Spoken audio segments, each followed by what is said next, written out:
Fallout 3, gioco pubblicato dalla casa Bethesda nel 2008 per computer, PlayStation 3, Xbox 360, è di certo uno di quei titoli che non ha bisogno di introduzione.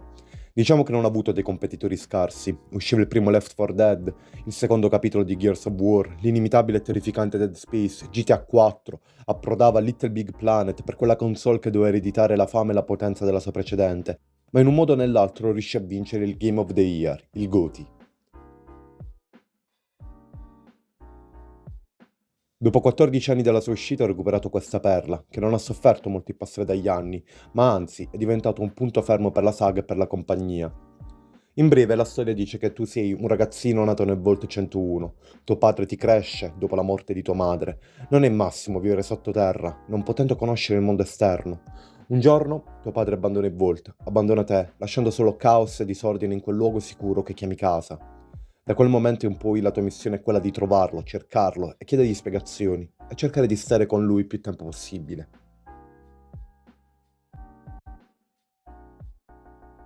Siamo catapultati in un futuro post-apocalittico, tutta l'America è devastata dalle conseguenze di armi nucleari. Appena uscita dal Vault abbracceremo con i nostri occhi una landa grigia, privata del suo splendore naturale, rovine di città e paesi, scheletri di strutture abbandonate, alberi morti, acqua radioattiva e animali geneticamente alterati. Un open world RPG che permette al giocatore di poter diventare un messia della zona contaminata della capitale o il suo nuovo diavolo. Meccaniche di gioco come lo scasso di serrature, l'hacking di computer e robot, borseggiare nemici e amici, rubare dalle case degli NPC, ma anche ucciderli.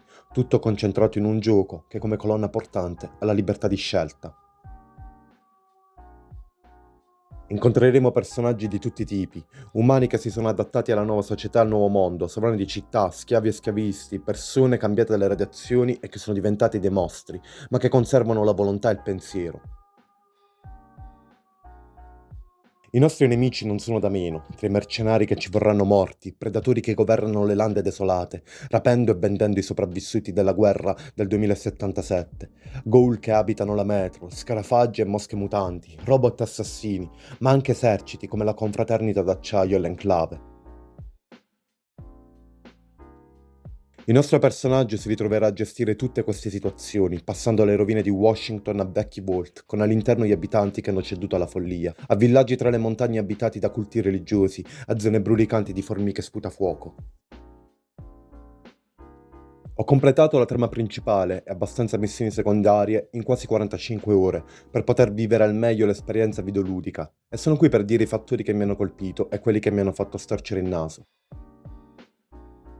Partendo dai lati negativi, per quanto siano pochi, il level cap è troppo basso, 30 è il livello massimo. Per chi come me cerca di creare un personaggio perfetto in ogni caratteristica, mi ha deluso il non poter portare a 99 ogni singolo attributo. Alcuni NPC si presentano come lastre di pietra, fredde e piatte. Per quanto si possa cercare di approfondire la backstory, non si riesce. Ripetizioni di alcune zone della mappa. Le metropolitane in alcune città sono uguali a quella che è Washington, palazzi uguali, corridoi uguali, però è più una questione della data di uscita, che nel 2008 non permetteva di avere una biodiversità urbana molto ampia.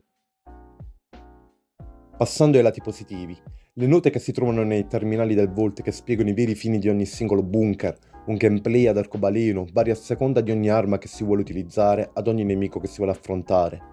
La trama, per quanto possa sembrare banale per come l'ho introdotta, vi assicuro che è un crescendo di eventi che colpisce sempre più il giocatore.